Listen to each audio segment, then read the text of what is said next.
आओ बच्चों, तो आज हम लोग एग्जाम्पल 16 करते हैं। चैप्टर 5 कंटिन्यूटी एंड डिफरेंशिएबिलिटी का है। एक्सरसाइज 5.1 का इंट्रोडक्शन पार्ट का एग्जाम्पल है 16। एनसीईआरटी मैथ 12th क्लास है। देखिए 16 नंबर क्वेश्चन क्या कहता है, prove that every rational function is continuous. आपको बताना है कि जितने सारे रेशनल फंक्शंस है वो कंटिन्यूअस है, ठीक है, और कुछ विशेष वगैरह नहीं आपको रेशनल नंबर का।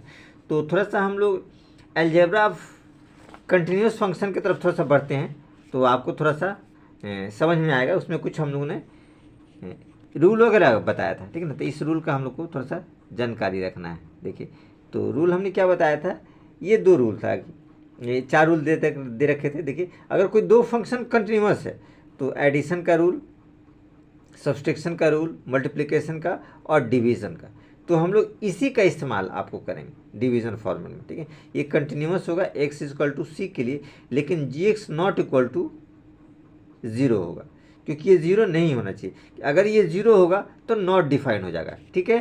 तो चलिए हम लोग आगे बढ़ते हैं। देखिए हमको बोला है रेशनल फंक्शन, तो रेशनल फंक्शन में हम लोग थोड़ा सा जानने की कोशिश करते हैं कि रेशनल नंबर्स क्या होता है। देखिए हम लोग रेशनल नंबर को इस रूप में लिख सकते हैं 3/4, 2/7, 1/3। ये जो फॉर्मेट होता है ये रेशनल नंबर का होता है, ठीक है। यानी इसको हम लोग कह सकते हैं कि p/q के फॉर्म में होता है, ठीक है। p/q के फॉर्म में होता है, और q ध्यान रखिएगा q नॉट इक्वल टू 0 होना चाहिए, q 0 नहीं होना चाहिए, क्योंकि अगर नीचे वाला टर्म 0 होगा तो नॉट डिफाइन। जैसे ये देखिए ये संख्या है, अगर इसी में हम नीचे वाली संख्या हम 0 करते हैं, देखिए 3/4 है तो हम लोग लिख सकते हैं 3/0, तो ये क्या हो जाएगा, नॉट डिफाइंड, इसलिए ये डिफाइन नहीं रहेगा। 2/7 तो नीचे हमने 0 कर दिया, ये भी नॉट डिफाइन है, यानी q वाला पार्ट 0 नहीं होना चाहिए, यानी नीचे वाला पार्ट 0 नहीं होना चाहिए। तो हम लोग उसको क्या करते हैं, रेशनल नंबर लेते हैं। तो ये सारे क्या है आपके पास रेशनल नंबर है, जो कि pq फॉर्मेट में होता है। इस फॉर्मेट में होता है p और q में, जिसमें न्यूमरेटर और डिनोमिनेटर होता है, ठीक है। तो चलिए हम लोग थोड़ा सा आगे बढ़ने की कोशिश करते हैं। देखिए तो हम लोग इसके फॉर्मेट को पहले लिखते हैं। हम लोग लिख सकते हैं कि f(x), ये फंक्शन क्या होगा, f(x) इक्वल टू px और अपॉन qx। इस रूप में हम लोग इसको फंक्शन को लिख सकते हैं। ध्यान रखिएगा यहाँ रहेगा आपका कि qx जो है वो नॉट इक्वल टू 0, 0 नहीं होना चाहिए, क्योंकि 0 अगर होगा तो डिफाइन नहीं होगा। तो देखिए ये रेशनल फंक्शन हमारे पास आ गया, ठीक है, जो ओपन फॉर्मेट में होगा। देखिए तो अभी जितने सारे नंबर हम लोग लेंगे इसमें, तो क्या होंगे, मोस्टली सारे रियल नंबर्स होंगे, ठीक है ना। फंक्शन में जो भी रहते 2, 3, 4, 5 सब कुछ रहता है, ठीक है। ये इस तरह का एग्जाम्पल्स हम लोगों ने एक 14 में भी आपको देखा है, ठीक है। चलिए तो हम लोग यहाँ थोड़ा सा और आगे बढ़ने की कोशिश करते हैं। ये तो हमने आपको बता दिया। अब देखिए इसमें क्या क्या कंडीशंस दे रखा है वो थोड़ा सा हम लोग लिख लेते हैं। वेयर, ये देखिए पी और क्यू एक्स के बारे में लिख देते हैं। Where P X and qx are polynomial function, जहाँ पे p और q क्या है, पोलोनोमियल फंक्शन हो सकते हैं। बहुत सारे आपको एक इक्वेशन के फॉर्मेट में रहेंगे तो मे भी पॉसिबिलिटी है, चांसेस उसके रहते हैं, ठीक है। चलिए तो आगे हम लोग थोड़ा सा बढ़ते हैं। देखिए तो ये आपका हो गया कि p और q क्या है, पोलोनोमियल फंक्शन है। अब देखिए जब ये पोलोनोमियल फंक्शन है तो हम लोग इसको लिख सकते हैं since we know that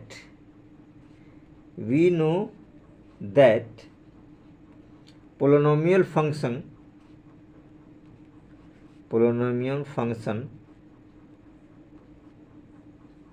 is always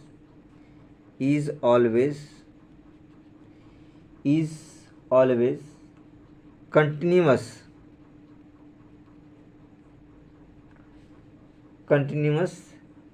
at every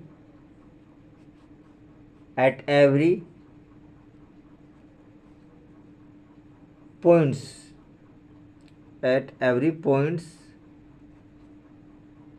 of its domain। ये हम लोग जानते ही हैं, जो हम लोगों ने थ्योरम इसका हम लोगों ने पढ़ा था। इंट्रोडक्शन पार्ट में, ठीक है ना। चलिए, तो ये बहुत ज़रूरी होता है इस सब चीज़ को जानना। तो कुछ ऐसा चाहिए जो हमको जानकारी होना चाहिए कि पोलिनोमियल फंक्शन है तो ऑलरेडी वो ऑलवेज कंटिन्यूअस होता ही है, ठीक है। अब चलिए थोड़ा सा हम लोग आगे बढ़ने की कोशिश करें। तो देयरफॉर हम लोग लिख सकते हैं, क्या लिख सकते हैं कि P x by Q x is also continuous function, ठीक है। तो जब ये कंटिन्यूअस होगा तो ये पार्ट क्या होना चाहिए, जीरो नहीं होना चाहिए। तो आप लिख सकते हैं कि Q X not equal to zero. ये हमेशा ध्यान रखिए, क्योंकि ये अगर जीरो रहेगा तो ये नॉट डिफाइंड के कंडीशंस में आ जाएगा, ठीक है। इसलिए ये जीरो नहीं होना चाहिए, ठीक है। देखिए, तो आगे हम लोग बढ़ते हैं। तो ये क्या है, हम लोग लिख सकते हैं देयरफॉर कि function F x is also continuous. Function क्या है हमारा, कंटिन्यूअस है। तो अब इसको हम लोग लिख सकते हैं एज इट इज। देखिएगा थोड़ा सावधानी से, देयरफॉर रेशनल फंक्शन, क्योंकि तो रेशनल फंक्शन की बात कर रहे थे, एफ एक्स बराबर P x by Q x, ये क्या है, रेशनल फंक्शन। यहाँ एफ एक्स बराबर पी एक्स रेशनल फंक्शन, तो हम लोग लास्ट में लिख सकते हैं therefore rational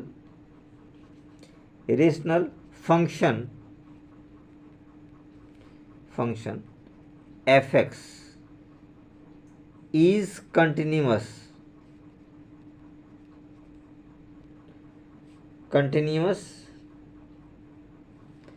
at every point of its domain। Domain इसलिए बताया जा रहा है कि उस वाले पार्ट में जो पॉइंट दिए हुए हैं डोमेन में, तभी उस पर हम लोग कंटिन्यूटी चेक कर सकते हैं। अगर नहीं पॉइंट दिया है तो उसमें कंटिन्यूस वगैरह नहीं रहेगा।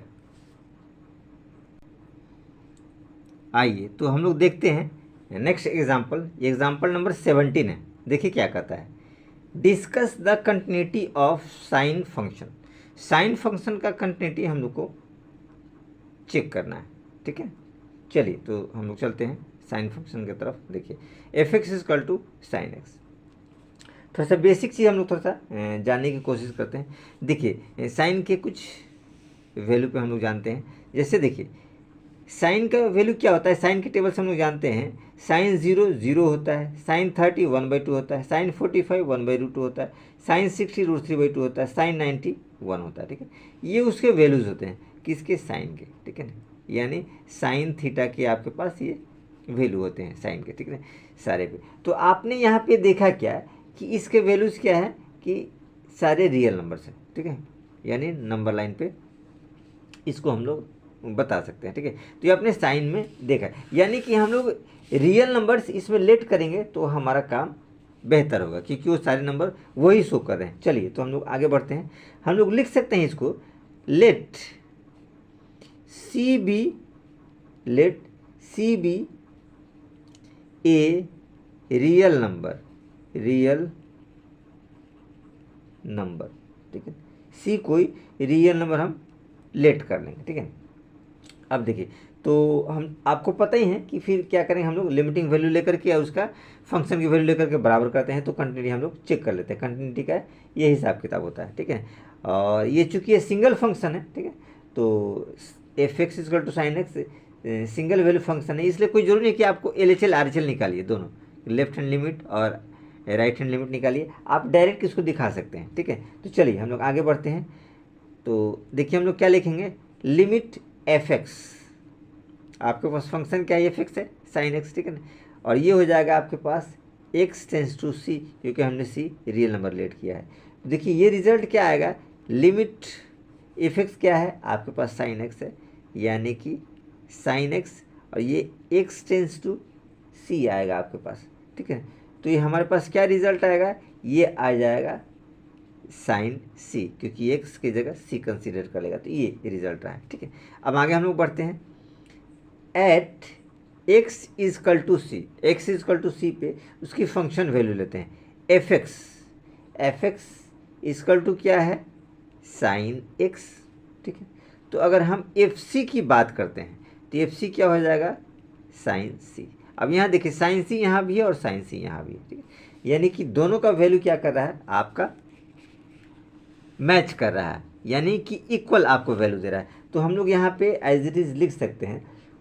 देखिए क्या लिख सकते हैं हम लोग, ठीक है ना।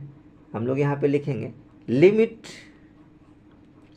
F X tends to C is equal to F C, यानी जो लिमिट की वैल्यू थी वो फंक्शन की वैल्यू को मैच कर रहा है, सेम हो रहा है, ठीक है। तो ये क्या हो गया कि दोनों जब सेम हो गए तो हम लोग इसको कंटिन्यूअस लिख सकते हैं। देखिए तो लिख देंगे therefore sine function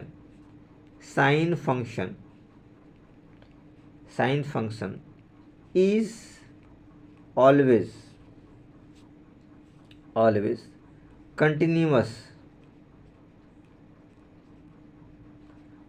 continuous at every real number, ठीक है। तो हमने देखा कि साइन फंक्शन जो है कि सारे रियल नंबर पे कंटिन्यूस है। इसका फर्दर भी हम लोग इस्तेमाल करेंगे, इसलिए बेसिक आप लोग को जानना जरूरी होता है, क्योंकि आगे भी इसके रिजल्ट के जैसे पोलिनोमियल वाले फंक्शन होते हैं, ठीक है ना, उसका हम लोग आगे फर्दर इस्तेमाल कर रहे हैं, ठीक है ना। तो ये आपको थोड़ा सा जानकारी होनी चाहिए। ऐसे भी आपको बता दूँ कि इसके अलावा भी बहुत सारे फंक्शन, इसके अलावा भी जैसे आप देखिए यहाँ पे हम आपको बता दें कि साइन फंक्शन हो गया, आपका कॉस फंक्शन हो गया, ठीक है ना, आपका कांस्टेंट फंक्शन हो गया, आपका पोलिनोमियल फंक्शन हो गया, ठीक है ना। ये सारे फंक्शन क्या होते हैं, आपका कंटिन्यूअस होते हैं, ठीक है ना। तो ये आपको ध्यान रखना है, ये बेसिक चीज़ है कि ये सब ऑलवेज कंटिन्यूअस। कौन सा, sine function, cos function, constant function, polynomial function. तो ये बेसिक चीज़ है, आप लोग को जानकारी होना चाहिए, तो आपका काम बेहतर होगा, नहीं तो आप थोड़ा सा बीच में फंसते चले जाएगा। तो ये ज़रूरी है। और फिर भी कोई दिक्कत वगैरह हो तो इंट्रोडक्शन पार्ट का आप स्टार्टिंग से दीजिए और सीरियल से आप लोग देखेंगे तो बेसिकली आप लोग को समझ में आएगा।